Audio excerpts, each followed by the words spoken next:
I was on former Munina at Joe UTV so and near Omeyimu and the Amakudosun some Ayensa can you have one no and no and Eduswa the day Bramona ya come say Cassia boy if you UTV so ever and crying Abeka Junction this way chocolate drink also do here any in social special ice and this you and more day anymore ayakoji and after special drinks and so Guahudo Dopebiano Wombema will be at so. Sa enyuma koi ene aboafo enkaye na akambom asoyasene ayenyumre kasebo ne de ebramo DSTV channel 360 kasebo no ye twa eguso da debedi emo akotini bi enie aban ebegina gold for oil ehyehyeye no so ama se die fangobuo akofom adechinye ene adesan na investigative journalist oye Anas defamation suit ya odekopie mu etia oye owura Kennedy Japan no court abo atwagu se ko Asante Mantamu nso a kejetia market wonom no eja ato efa baabi na dom kuma wo mu ewo mrase bedwam ehese tutudua wo mu edibo enipa baso ewo National Honest Award no emu no omampani Nana Adankwa Kufuado wamana abafom kra sanso ena nanom hemfo ene omamfa wonom ewo dampase wo mu chese ensupa omo ebe papa penunti aban hwei na onfa ekanto kaso ema wonum esupa eno na adehia wo mo ewo antiekuye won kran kroduam ha sei no kyerese eniema enkoyie kwa makwan atete apansam aban mehwe na onsiesie ema wo abusafo wei ene ensembia ebi eka ho na editie na edihwe ene aso so krodia yaje ebramo ewo UTV so ewo enkran abeka junction midin ade afia ede chumwa no sa mene adwoa obiya obe Afrika sebono emu ensam ankasa enie Ghana mampanyi abedieche Dr. Mahamudu Bawumia akasa ede atudwase aban ebegina gold for oil ehyehyeye no so na se de petrol eni diesel bekire fango wonom ate ebo no so amano abafom adeche na desen bia ewo memu eno to de to Ghana fo nyina nim se free sabre ekono yade a fango bo ebetumi abafom pa ama obia ekoma etumi atoniye Ghana mampanyi abedieche Alhaji Dr. Mahamudu Bawumia ede sansebana tudwa Wabira Bulk Oil Storage and Transportation Company Limited. Ye twani tia friend post na wo bi wona tena foforo kora no ewo enkran. Omampanyina be de chireka sayem no de to Ghana fo nyina anim sa tadwefo wa Ghana fo bewe ati denne fango bo diesel eni petrol no na wotwe wo yanimu yi ne bo eba beba fom ni nyina ne say aban hyehye pa good for oil policy o magene sika kokko ye de be konkofa maso na emuduro no ye de ajefa ngo de aba o magene mu no aso abapa Ghana ni babia ebete so ababi wo kire mu asesi ya no fango be 100,000 metric tons anyway ni mu ebeboa ama ye fango bo abafom. I've been told that next week we are likely to see fuel prices fall again as a result of this policy. Professor has just said it's not that far, it's tomorrow. Tomorrow we will see the decline in prices that we expect. 2.5 months ago you are at 23 cedis per liter. Today you are at 12 cedis and falling. That is a good point. The most important aspect of the gold for oil policy is not just the reduction in fuel price, but the most important aspect is the savings in foreign exchange that the Bank of Ghana will make as a result of the lower demand for forex to import oil. That saving is huge. We are currently importing about 50 to 60% of our oil imports under this policy. The goal is to move to 100%, and that will be done this year. But the savings in foreign exchange, when we do this, will be an annual saving of around $4.8 billion US dollars every year when we get this done. And that means that the oil importing companies, the BDCs, will not be going to the Bank of Ghana and looking for $4.8 billion to buy oil. We will buy that gold with our cedis, convert it into the oil payment, and therefore that demand will no longer be there. We have to understand the prices of fuel will go up and will come down. But what we expect to see under the gold for oil policy is more stability in the pricing and also savings in foreign exchange. This is the 3rd month of the operation of the policy. Just the 3rd month. Some people said it will not work. Ghana doesn't have enough gold. How can you say that? We've been mining this gold for 200 years. They keep taking it out and it cannot work for us. There are people who are very disappointed that it is working, but bleeding is allowed. We have an impossibility mindset. They can keep to it. For us, all things are possible by the grace of God. The no actually no Ghana man penya be di chire bo boss to mpenu fa ba so pa wona dwuma din a wo ye emu. I wish to congratulate the board and management of BOST for the sterling performance that we have seen. I believe that with the same passion and commitment, the company can achieve more success and grow its revenue. Na domkuma womu ewo mrashebedwam abo omampani Nana Adodankwa Akufo-Addo so bo se wode na pamfo standard anase susudua ya yefa so edebo nipa ba so ewo national award program no emu no eyade omampani Nana Adodankwa Akufo-Addo na pamfo ate so abafom kra omo ekra enipa hodo bi ayebobo womu din se ebebo womu aba so ewo national award program no emu no womu eniema hodo kra na se womu nsem ewo parliamentary select committee anase inquiry no emu a ye hwe womu ensemu nti womu nkeka wane ade no womu enyansan womu di na award no de nka ye de ma womu huni nkeka wa bia nti ye bo womu din sa de a na esase ye hwe susudua womu di gina so e de bo womu din ewo sa aye abasobode no emu omampanyi dia odi ye omai enye asem bia ba na Ghana for penchechiremu so obi awie sika cha obi adisika no no ankasa edimirika abeka se omunye agboni bia ye nyina ye nim se wonu mu covid nsem ba ye omu ho bom no ma disika a parliament atikuo se ye hwehwe mu nsem mu no president eba se oba beba the state of the nation address no oba ye no osa beka se omunye agboni bia afa ye nkohu a president professor ankofo nyina bobo ma no se ommeje abasobode ebi ti se health minister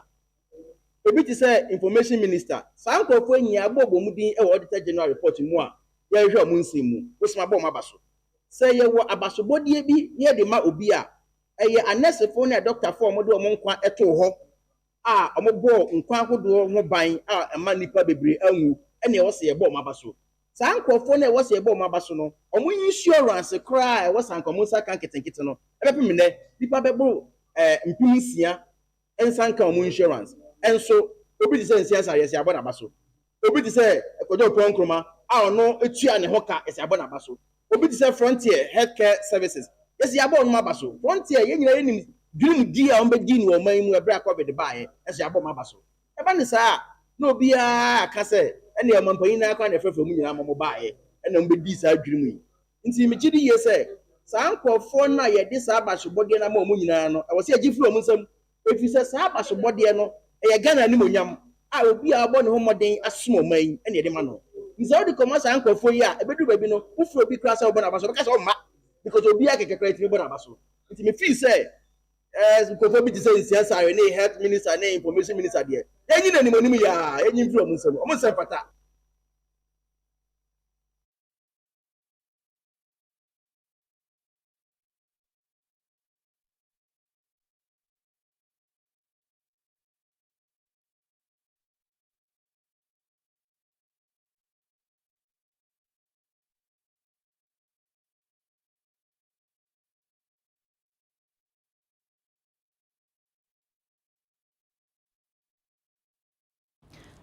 for yet wakase bono eso kane no na agi road to ewo omemu asasika na eboa Ghana ewo akonensa bebre so anche eye afe 2021 eno so afo a wo hwe omansi kasam to so ekoridi eye budget di to dwasa yade a eno no yayi adi afi ho no menam so ashankafo bo se ewo omemu na nanu ya so afo hwe omansi kasam to so asa ababiem ni nyina ne se road to no ewo se kwan bia so omo san edeba esansasika no ebeboa oman Ghana awo enema bebremu na no na UTV samtrofo ye bo modern say saade a ene ye tie ho agumonten so nkrofo ni agye ese road toll no esaba bim anampo ahyenkafo wodom enwienwi e wo ho yema yensem twoni a wo fansem bai e wo tamale Alhassan Rashid ene omanfo titu adobafo binom e kasaye e wo road toll asese de esan abaye adwuma no bim toll booth ni de ye mistake kakra toll booth bo nipa bebrebre nipa wo honom na omoye adwuma adema abaye individuals so wo ho a moton neme bi ho bito nam bito energy drinks amadra for nti omuyi ye no monyina your friends say monyina business akwa down nti omuyi ye de ye happy sisi amu de aba no susu de ene na ye happy pakra ye happy kakra say omu de tool abut na san abade ye maye time no mu ye tool boot no ye drivers because offer had to waga obatu tool boot enyo so amunya stop na wan buki say ice water this up pacho omo high moton nti na buka say ye wo wiase enimi say bi ye disable sa tama na to boot nti na road toll ya ho na empanimfo ahodo a wo mo frɛ wo mo ho Concern Association of Ghana for ede atodwase osofo hwe akwan ede akwantempon ho nsɛm so onabo amako ata na fe onabo Ken Ofori ata ya wo no na ye finance minister e wo my Ghana mu no esese ye de wo mo ekɔkɔt se wo matwasi asan aba se ye mfa sa road toll no ensan emra na wo hwɛ mu paade a esese wo ma ye bibi te se de wo mama wo man aboka e wo sa akwan ne aginasi a wo mo esi ye no eso enti ye nhwɛ na ye mfa wo mo enkɔkɔt ye can amanudu minister so say onye ready non prepare the lawyers ento ho ye ne no e kwa kohia wo court ni enti a ye de ne kwa kohia wo court ne say e wo say emra all scrap toll no every one no e wo say the parliament e ma parliament approve be me ne wo ka say wan fa nko parliament o de ne boso e na de ye eni enti ye de ne be fa mra kwan so na wa kire ye na because wama Ghana a deliberate attempt for causing financial loss to the state. Need the deliberate because oye mrashebe and oye your friend say oye obia odimu ye nim say o say ode mrano e de to na akwan mu say we ya mo reintroduce no a road committee chairman po say enye 5 CDs and above on approve say eno no omko deliberate eninti onye ready entwen ye ufrika so na wo ba utwa to no a o be fa mehu se me friend say your friend is saying river se me friend is say CEO mintimi hu nsuo to ba ko pe e wo bebi a yetu ato no a untimi mfa ho no mo ofa insawom road wi a ene ebobo nsuo to a ye the kitchen stool ene ye gina so na ye giade ye sika nti sa to no a omo revisit no on what basis say electronics kra na omo de ba de ende ye se ye nduru ho ye de nti a ye nduru ho no Yenkrofo Concerned Drivers Association of Ghana nipa bako 578 ekwakoji your friend is saying Ghana card emu 117 pen eje till now nipa dodo yaka over 400 plus omunya Ghana card ye nti yeko yeko your friend is saying digital na yentimi because you see ye nipa mpo yenko digital nipa no mpo a yeko digital no eno na yentimi na ye de to eba ana electronics to eba no ebe ha adwen nti yen Concerned Drivers Association there yen support na ne en support na china me minister no ba ya first of all bontin obekasa no say toll booth no de ba be yen 2023 no be sha ase bombe new road no de toll booth na ba so nti anya bia kasoa be bia old toll booth no no nso ta na fa ho nti bete me bisa minister say toll no san di ba bi mu no weja nsuo no de bridge ba be fa so na ye new one or ye to wo so a na ye tua masem tie mbete bisa minister Awusanfo ye homeso ni akwa basese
abusuafo e mamu nyina akwaba ye toa kasebo no so Oswafo hwe ensase ene emuni paso a onu aso ene eyemra hwebedwani e woda mango anidin edi onunyafo Samuel Abdullah Jinapo akasa edi atodwase Ghanafo e wose yehu sanya kupo twediampon wa hira yie pa esanse ahokyere brei eba yeyi wokọ aman piso a wo moto santen ansa na wo mo anya nuano ato wo mo eto santen ansa na wonum anya fango ato na eso Ghana de Nyakupo twediampo edna na adedankwa akufuado adom ye ama na memo papenti sane ma we nyina da ye nhia bida wade sansem we nyina to dwa abra na enne na hwebedwafie wonom eto ato adwen ede afa omampanyi State of the Nation address ananu ya wade kwato dwa no ehu. The President's message on the state of the nation, Mr. Speaker, was powerful. Mr. Speaker, it was inspiring, it was unifying, it was conciliatory, and Mr. Speaker, in my view, above all, the message was anchored on candor and transparency. Mr. Speaker, presidents are required to be truthful and transparent to the governed, to the citizens. Mr. Speaker, but even more so when a nation is confronted with challenges. When a nation is confronted with challenges, Mr. Speaker, what you require is that elusive thing called leadership. Mr. Speaker, when a nation is confronted with crisis, you require leadership. And Mr. Speaker, history is our compass and history is our guide. All through the medieval days, Mr. Speaker, through modern times, through the times of war, particularly, Mr. Speaker, the Great War of 1938 to 1945. What leaders do is to be transparent to their citizens, is to be transparent to the governed, and to exhibit candor. Mr. Speaker, on that occasion when the President appeared before this House, it may have lost on some of us, but I think the President was very sincere to the nation. He told us the true state of our nation. Mr. Speaker, over the years, our country has traveled the path where we have not had a policy of gold reserves being built up in our country. The Bank of Ghana, the central bank, unlike other central banks like the English Central Bank, the International Monetary Fund, did not have reserves. And therefore, this government came up with a policy of domestic gold purchase program, where the central bank took it upon itself to raise the needed capital to buy gold, to purchase gold, and therefore shore up its gold reserves. As a result of that, Mr. Speaker, we've gotten to a situation where we are able to roll out a commodity swap between gold and oil. We swap gold for oil. And Ghanaians will attest to the fact that as we speak, the prices of petrochemical products at the pumps are coming down. It is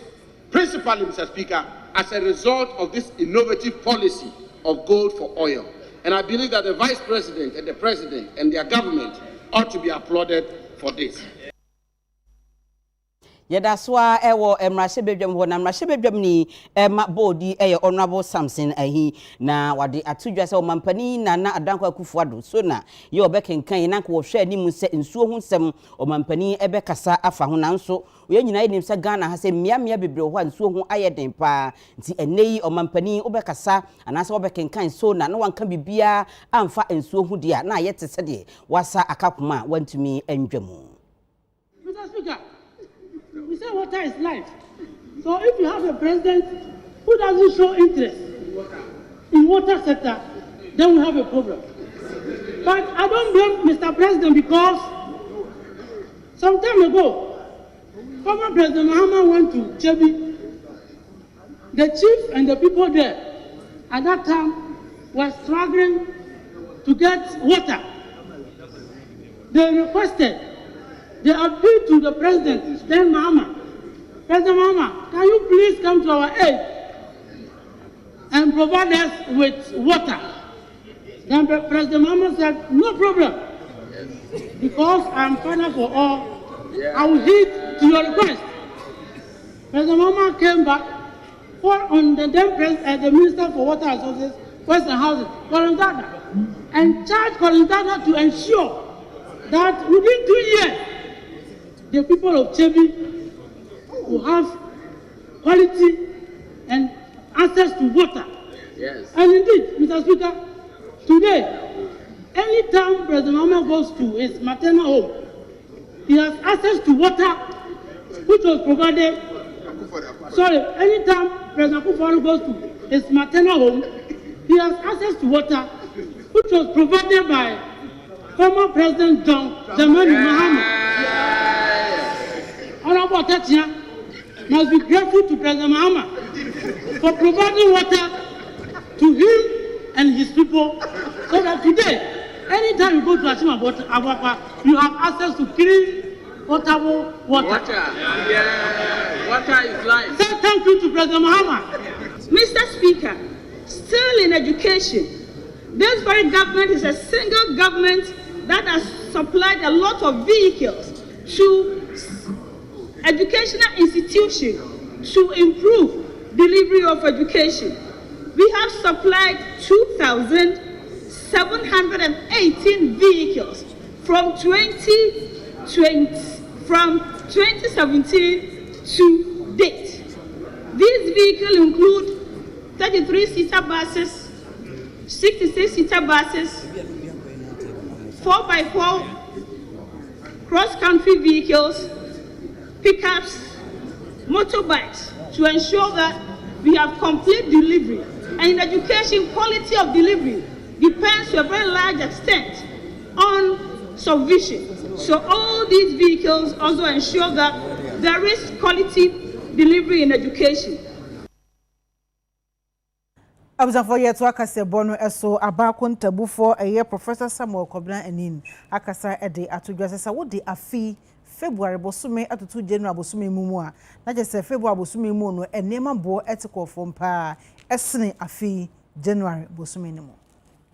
abako ntabufo penyini obenfo Professor Samuel Kobna Anin ne kasa ye mu no na wotiri mu a afi etwa enwo pepombo some wo de toto afi wo pepombo some ho a na kamia kwa ise afi wo pepombo some no enema bo ejina soro pa be 53.6% wo de no so eto nchen na wo hwe ogefo some afi etwa mu na de toto ogefo some afi ho a eno so no enwane bo e wo soro pa na so nyina mu no afi ogefo some yi mu enema bo atia bafom 52.8%. Every December bosume eba January bosume mu no enema bo akwakọ gina 1.7%, Inuane 61.0%, a December mu na gina 59.7%, enema bi etoni dwaso ennuane so no akwakọ gina 47.9%, a wo de to December bosume etwa mu de ho a na egina 49.9% na chese abafom. Mantema ne nema bo ehuru ko soro pa no na eya poema ntemo 66.2%. Mantema ne nema bo so na wofom pa no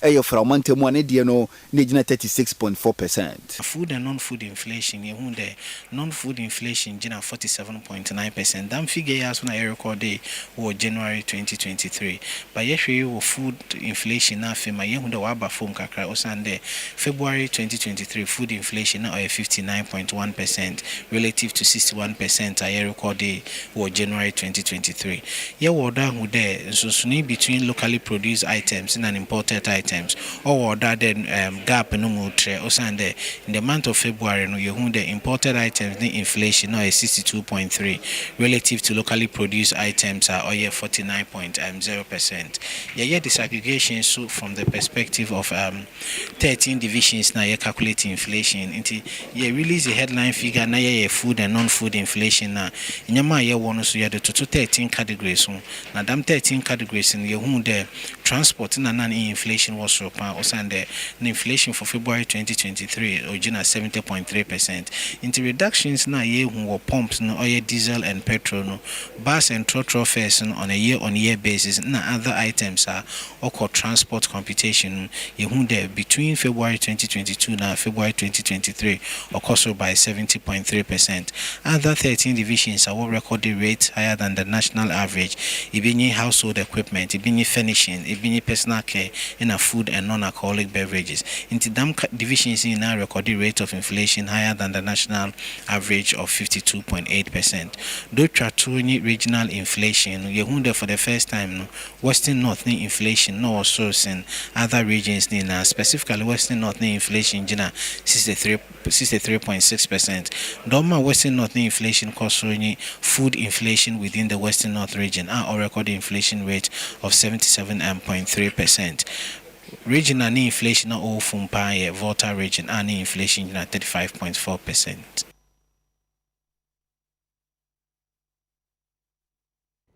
Na aban krachepani ya owo Okan Quick North honorable boiler yi atunsa afre onia eye ajanan bia ye frɛ no unique mother ewo La Paz Mpotem ho no watunsa afre no se wo mra meyi nsɛmbisa bia no ne enti a na janan bia no wakɔ akɔyi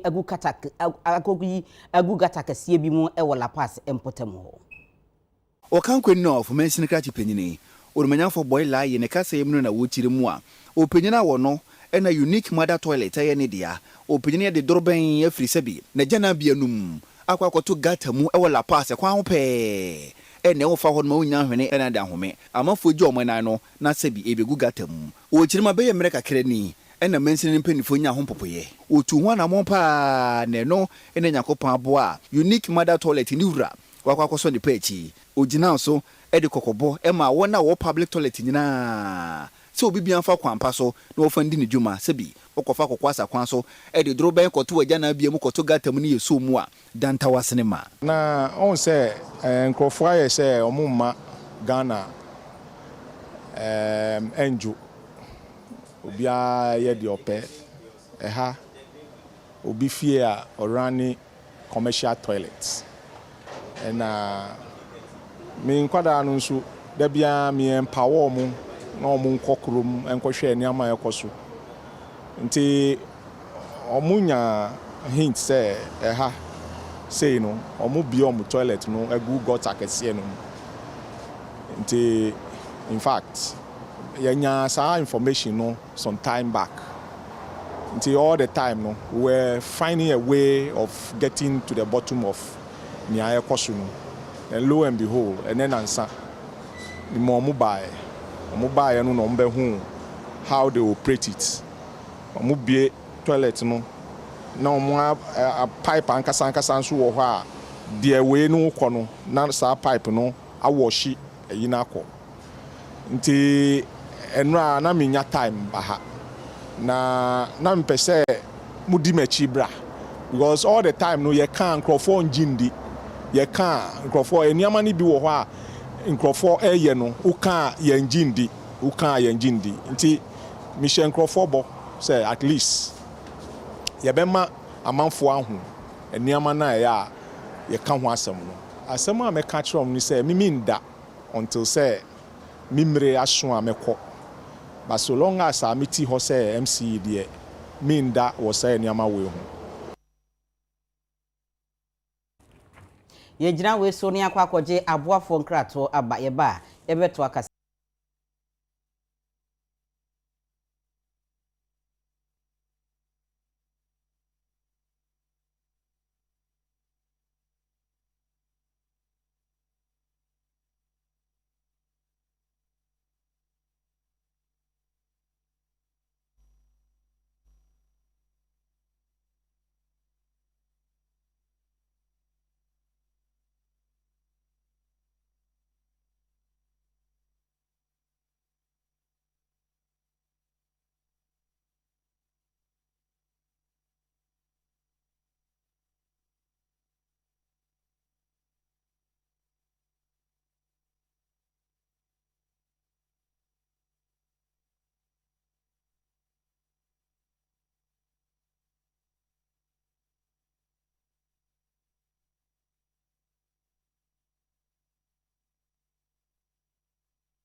Awusanfo mo nyina kwa ba eba kase boy so na yeto aso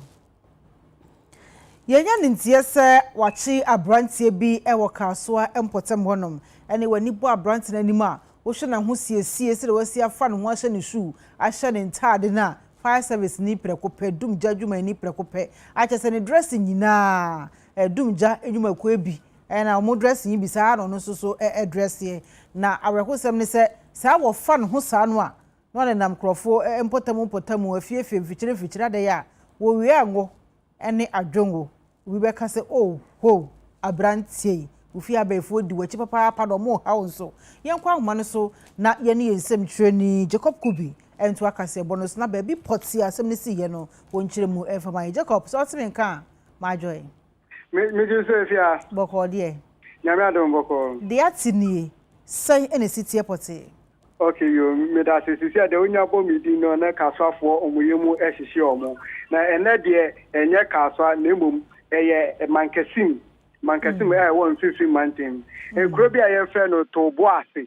abiade tobo ase ohono obepie mu e wa ha se eduma omo ye ne ye ekua eduma ebi mu de omo ye ne so omo nya imponchi bebre ebi mu so no so omo ye eye engo kokko ebi na ya branch ya wahihye ne ho se oye fire service ni omo chema be se bosum mielu ni no obepie mu e wo kromu ho na onenam ho sa na mu bisa nsa na aban aha de ejabiansi wa na oba be ye de na so mpenifa to omo egu krom se omo ye nkyerɛkyerɛ emfa ma wona omo wo nkrasi ne se na be ya ombe hu eniama ombe ye se na be ya eja ento omo fuo ne omo nyama omo di no baba ama branche e kasa ya fine no okọ endusima na amafo echeche mu se